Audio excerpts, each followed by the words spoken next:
When one got a job with Consol, the company gave him a house rent-free.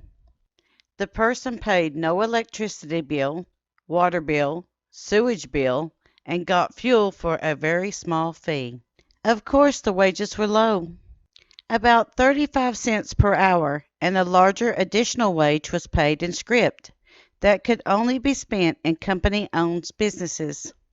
As a part of the upkeep of the coal camps, an army of men were hired to maintain the office buildings, houses, and other needs of the city.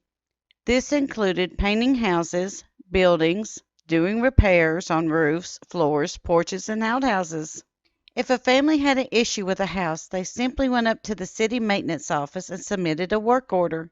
The crew would be out to the house to repair what was needed. The cost of the repairs were already part of the rent agreement that the miner and their family had when they moved into the house. All of the work on the houses were taken care of by Consol.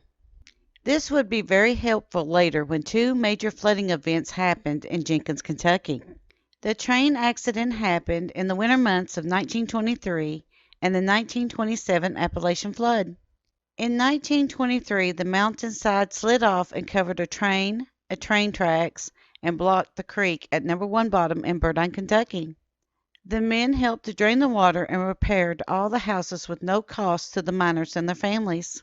They once again helped out when 10 inches of rain fell in a very short time in the area in 1927 that caused severe flooding. Again, the men came out and repaired all the houses with no cost to the miners or the families. This all changed in the 1940s and 50s when Consolidated Coal Company left the area. We at Kentucky Tennessee Living would like to thank you for joining us for Mountain Tidbits. Thank you for your support as we bring to you the history of the Appalachian Mountains.